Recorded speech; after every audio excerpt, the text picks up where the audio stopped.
राम राम दोस्तों और मेरी माताएं बहनें, आशा है कि आपके ऊपर बाबा नीम करौली जी की अपार कृपा होगी। आपके घर परिवार में सभी कुशल मंगल हो, यही मेरी प्रार्थना, यही मेरी मंगल कामना है।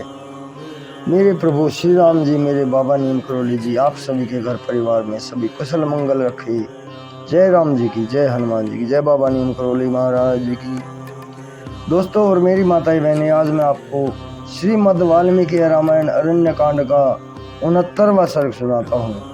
लक्ष्मण का अयोमुखी को दंड देना तथा श्री राम और लक्ष्मण का कबंध के बाहुबंध में पड़कर चिंतित होना। इस प्रकार जटायु के लिए जलांजलि दान करके वे दोनों रघुवंशी बंधु उस समय वहां से प्रस्थित हुए और वन के भीतर सीता की खोज करते हुए पश्चिम दिशा की ओर चल दिए। धनुष बाण ग्रहण कर और खड्ग धारण किए वे दोनों वीर उस दक्षिण पश्चिम दिशा की ओर आगे बढ़े और एक ऐसे मार्ग पर जा पहुंचे जिस पर लोगों का आना जाना नहीं होता था। वह मार्ग बहुत से वृक्षों, झाड़ियों और लताओं से, बेलों द्वारा सब ओर से घिरा हुआ था। वह बहुत ही दुर्गम, गहन और देखने में भयंकर था। उसे वेगपूर्ण लांघकर वे दोनों महाबली राजकुमार दक्षिण दिशा का आश्रय लेकर अत्यंत भयानक और विशाल वन में आगे निकल गए। तदनंतर जन स्थान से 3 कोस दूर जाकर वे महाबली श्री राम और लक्ष्मण कोचारण्य नाम से प्रसिद्ध गहन वन के भीतर गए। वह वन अनेक मेघों के समूहों की भांति श्याम प्रतीत होता था। विविध रंग के सुंदर फूलों से सुशोभित होने के कारण वह सब ओर से हर्षोत फूल सा जान पड़ता था। उसके भीतर बहुत से पशु पक्षी निवास करते थे। सीता का पता लगाने की इच्छा से वे दोनों उस वन में उनकी खोज करने लगे। जहाँ तहाँ थक जाने पर वे विश्राम के लिए ठहर जाते थे। विदेह नंदिनी के अपहरण से उन्हें बड़ा दुख हो रहा था। तत्पश्चात वे दोनों भाई 3 कोस पूर्व जाकर कोचारण्य को पार करके मतंग मुनि के आश्रम के पास गए। वह वन बड़ा भयंकर था। उसमें बहुत से भयानक पशु और पक्षी निवास करते थे। अनेक प्रकार के वृक्षों से व्याप्त वह सारा वन गहन वृक्ष वलियों से भरा हुआ था। वहां पहुंचकर उन दशरथ कुमारों ने वहां के पर्वत पर एक गुफा देखी जो पाताल के समान गहरी थी। वह सदा अंधकार से आवृत रहती थी।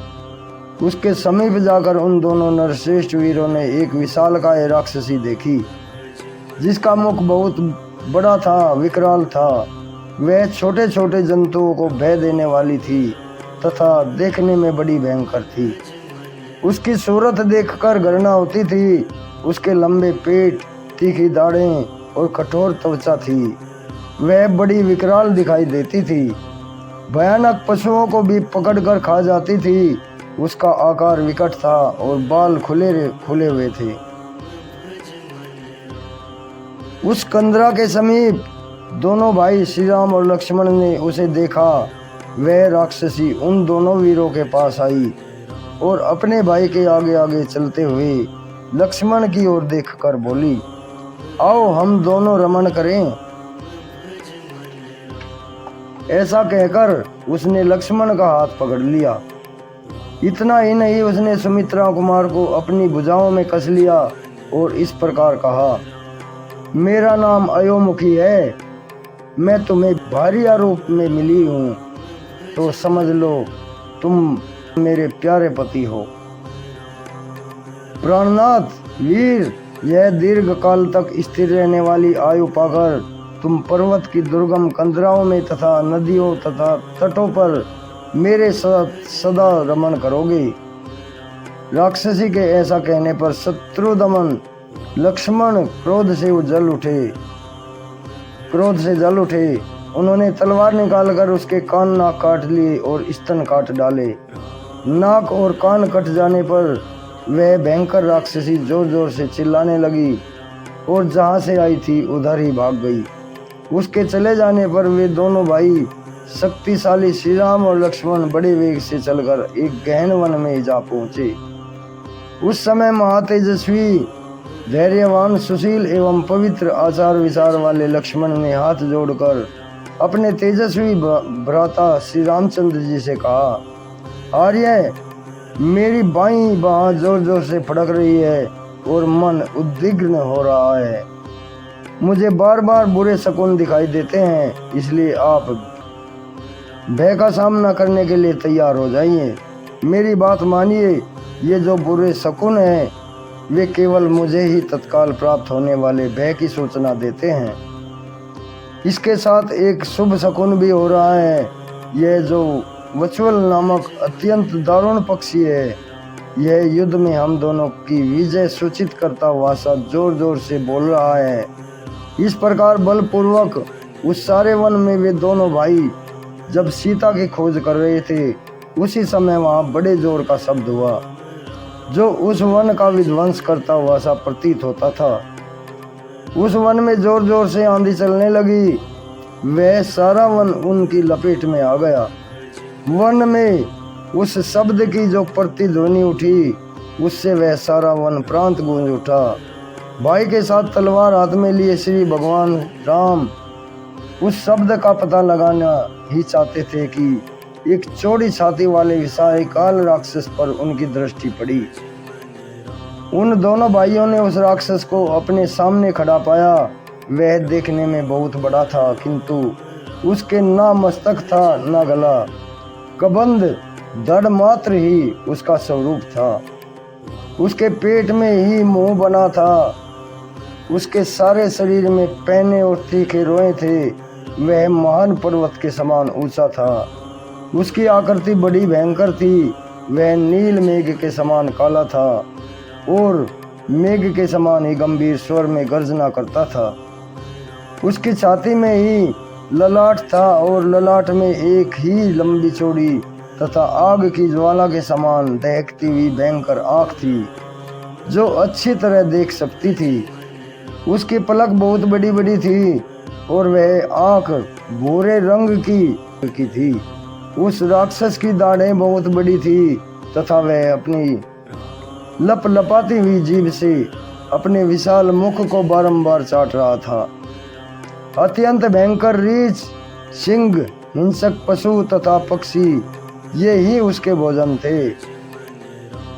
वह एक योजन लंबी अपनी दोनों भयानक भुजाओं को दूर तक फैला देता था और उन दोनों हाथों से नाना प्रकार के अनेक भालू, पक्षी, पशु तथा मर्गों को, व्युत्पत्तियों को पकड़कर खींच लाता था।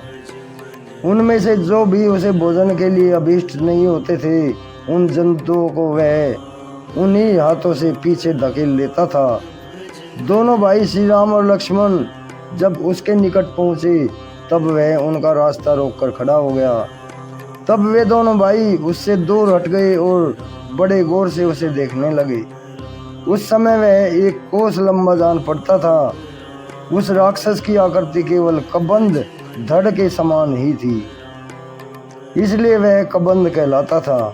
वह विशाल, हिंसापरायण, भयंकर तथा दो बड़ी बड़ी भुजाओं से युक्त था और देखने में अत्यंत घोर प्रतीत होता था। उस महाबाहु राक्षस ने अपनी दोनों विशाल भुजाओं को फैलाकर उन दोनों रघुवंशी राजकुमारों को बलपूर्वक पीड़ा देते हुए एक साथ ही पकड़ लिया। दोनों के हाथों में तलवारें थी, दोनों के पास मजबूत धनुष थे और वे दोनों भाई प्रचंड तेजस्वी, विशाल भुजाओं से युक्त तथा महान बलवान थे। तो भी उस राक्षस के द्वारा खींचे जाने पर विवशता का अनुभव करने लगे। उस समय वहां सूरवीर रघुनंदन श्री राम तो धैर्य के कारण व्यथित नहीं हुए, परंतु बल बुद्धि होने तथा धैर्य का आश्रय न लेने के कारण लक्ष्मण के मन में बड़ी व्यथा हुई। तब श्री राम के छोटे भाई लक्ष्मण विषादग्रस्त होकर श्री रघुनाथ जी से बोले, वीरवर, देखिए मैं राक्षस के वश में पड़कर विवश हो गया हूँ। रघुनंदन, एकमात्र मुझे ही इस राक्षस को भेंट देकर आप स्वयं इसके बाहुबंद से मुक्त हो जाइए। इस भूत को मेरी ही बलि देकर आप सुखपूर्वक यहाँ से निकल भागिए। मेरा विश्वास है आप शीघ्र ही विदेही राजकुमारी को प्राप्त कर लेंगे। श्री राम वनवास से लौटते वक्त पितामहों की भूमिका अपने अधिकार में लेकर जब आप राज सिंहासन पर विराजमान होइएगा, तब वहाँ सदा मेरा भी स्मरण करते रहिएगा। लक्ष्मण के ऐसा कहने पर श्री राम ने उन सुमित्रा कुमार से कहा, वीर तुम भयभीत ना हो, तुम्हारे जैसे शूरवीर इस तरह विषाद नहीं करते। इसी बीच में क्रूर हृदय वाले दानव शिरोमणि महाभाव कबंध ने उन दोनों भाई श्री राम और लक्ष्मण से कहा, तुम दोनों कौन हो? तुम्हारे कंधे बैल के समान ऊंचे हैं, तुमने बड़ी बड़ी तलवारें और धनुष धारण कर रखे हैं। इस भयंकर देश में तुम दोनों किस लिए आए हो? यहाँ तुम्हारा कार्य क्या है, मुझे बताओ। भाग्य से ही तुम दोनों मेरी आंखों के सामने पड़ गई। मैं यहाँ भूख से पीड़ित होकर खड़ा था और तुम स्वयं ही धनुष बाण लेकर खड़ग लिए तीखे सींग वाले दो बैलों के समान तुरंत ही इस स्थान पर मेरे निकट आ पहुँचे। अतः अब तुम दोनों जीवित नहीं रहोगे, तुम्हारा जीवित रहना कठिन है। दुरात्मा कबंध की ये बातें सुनकर श्री राम ने सूखे मुख वाले लक्ष्मण से कहा, वीर कठिन से कठिन असहाय दुख को पाकर हम दुखी थे ही, तब तक पुनः प्रियतमा सीता के प्राप्त होने से पहले ही हम दोनों पर यह महान संकट आ गया है, जो जीवन का अंत कर देने वाला है। लक्ष्मण, काल का महान बल सभी प्राणियों पर अपना प्रभाव डालता है। देखो ना, तुम और मैं दोनों ही काल के दिए हुए अनेकानेक संकटों से मोहित हो रहे हैं। लक्ष्मण, देव अथवा काल के लिए संपूर्ण प्राणियों पर शासन करना भार रूप कठिन नहीं है। जैसे बालू के बने हुए पुल पानी के आघात से ढह जाते हैं, उसी प्रकार बड़े बड़े शूरवीर, बलवान और अस्त्रवेत्ता पुरुष भी समरांगण में काल के वशीभूत हो कष्ट में पड़ जाते हैं। ऐसा कहकर सुदृढ़ एवं सत्य पराक्रम वाले महान बल विक्रम से संपन्न महायशस्वी प्रतापशाली दशरथ नंदन श्री राम ने सुमित्रा कुमार लक्ष्मण की ओर देखकर उस समय स्वयं ही अपनी बुद्धि को सुस्थिर कर लिया। इस प्रकार श्री वाल्मीकि निर्मित आस रामायण आदि काव्य के अरण्य कांड में 69वां सर्ग पूर्ण हुआ। जय श्री राम, जय बाबा नीम करोली महाराज जी, जय हनुमान जी। कल मैं आपको 70वां सर्ग सुनाऊंगा। श्री राम और लक्ष्मण का परस्पर विचार करके कबंध की दोनों भुजाओं को काट डालना तथा कबंध के द्वारा उनका स्वागत। अभी आज्ञा लेता हूँ। भगवान श्री राम जी, बाबा नीम करोली जी आपके सभी संकट दूर करें, यही मेरी प्रार्थना। जय राम जी।